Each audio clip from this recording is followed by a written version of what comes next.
Masaganang bagong taon mga igan at sa unang pagkakataon ng pagtatanghal ng rescue sa taong 2013. 6, 5, 4, 3, 2, 1.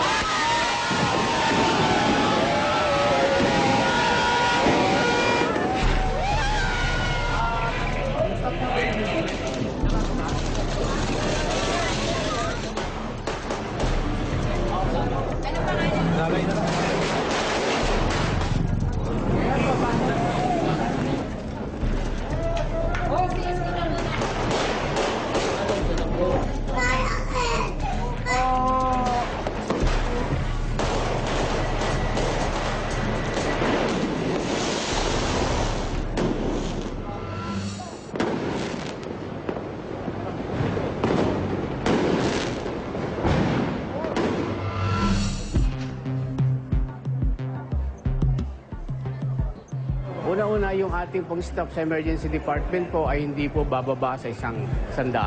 Ito po ay binubuo ng mga doctors ng Department of Orthopedics, Department of Surgery, Emergency Medicine, Department of Medicine, ENT Ophthalmology.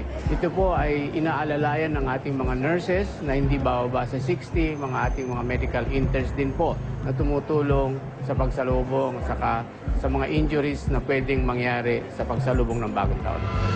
Dalawang babae po ang sinugot dito sa East Avenue Medical Center matapos ang countdown sa pagsalubong ng bagong taon. Nanood lamang sila ng fireworks sa kani-kanilang lugar dahil sa di inaasahang pagkakataon, tinamaan sila ng ligaw na bala. Swero, babi. Pasara nga. Ganun ng putukan, mga 12 o'clock. So, umakit kasi sila sa 3rd floor, terrace yun. Nanood sila ng fireworks. Then, yung mag-ina, nasa terrace pa nung marami ng fireworks. Tapos, pumasok sila ng konti sa loob. Kasi nga, masyadong malakas na yung putukan. Tapos, napansin niya na parang may malakas na tumapik. Tapos, umiiyak na yung bata. Then, nung nakita niya, may tumutulo ng dugo. Tapos, ayun na, nakita nga namin na mukhang tinamaan siya ng bala. Tapos, dali-dali namin siyang dinala sa emergency room.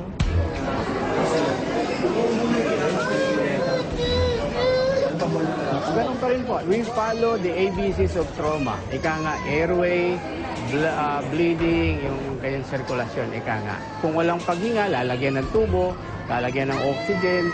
Kung may dumudugo, i-stop yung bleeding. Kung kulang ang dugo, magdadagdag ng dugo at saka fluids na kinakailangan. Yung bala naman, pag hindi naalis, ay hindi naman po kinakamatayan. Huwag lang po yan malapit sa isang lugar na malaki ang ugat o di kaya malapit sa puso na pwedeng sumama sa daloy ng dugo. Uwi na tayo na.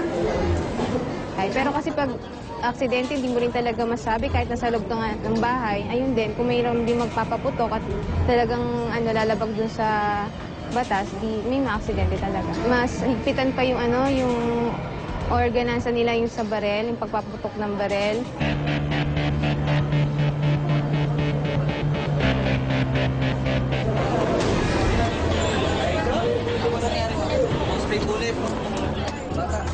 Bali, kasagsagan po kasi ng putukan yon.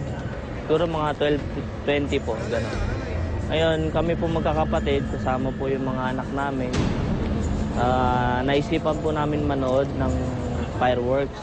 Ngayon, habang nanonood po kami, nagulat na lang kami, yung pamangkin ko, yun nga si Stephanie Nicole, bigla na lang po tumumba.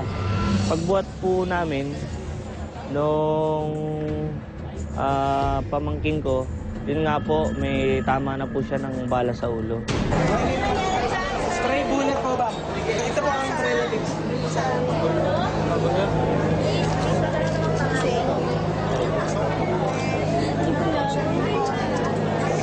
Gising pa po siya. Tapos siya Ligaw na bala po. Ate! Sige. Okay. Ate, kising mo muna. Kising mo muna, ate. Lagay kising. Suka niya, sumuka siya.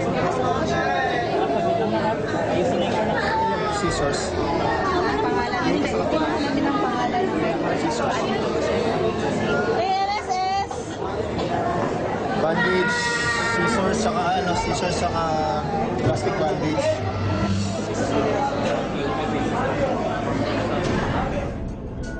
Pwede po siyang madisgrasya po sa kanyang sitwasyon ngayon, sa kanyang itinamo na bala sa kanyang ulo. Dahil po sa pamamaga ng kanyang utak at saka maaring mayroon din pong dumudugo na parte doon. Ilan taon nanay? Una-una po, yung first aid ng mga ganito, gunshot wound sa head, ay siyempre po titingnan namin, ina-assess kaagad ang status ng kanyang consciousness. Kung siya ba po ay magandang candidate for surgery,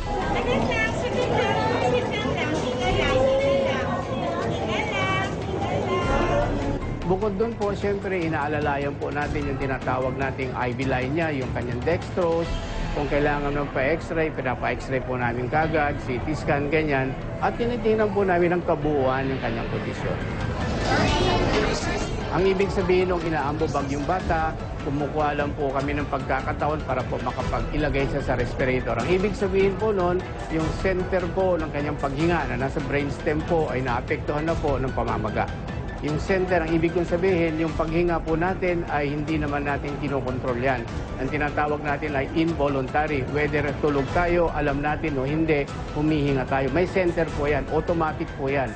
Ang ibig sabihin ng center na yon naapektuhan po sa pamamaga, kaya po wala na po yung kanyang respiratory effort. Kaya nga po, kailangan natin i-bag siya o di kaya sa tulong ng respirator.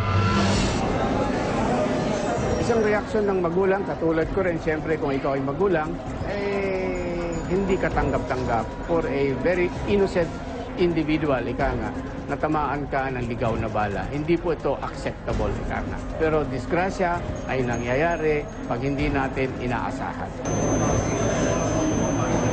At siya po ngayon ay nasa deep coma na tinatawag.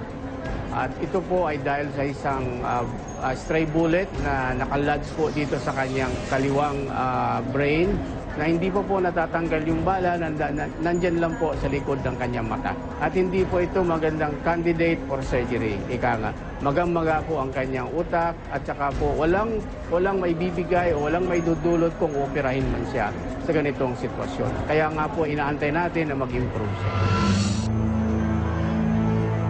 Yung pinanginayang ko po kasi masaya kaming sasalubong sana ng papalit ng taon. Yun nga lang po yun. Yung nangyari, hindi po natin masabi yung disgrasya, pero kaya naman po sanang iwasan kung wala po sanang gano'n na nagpapaputok. Yun lang po, basta sa nagpaputok po, maniwala ka sa akin, ang Diyos kakatok sa'yo.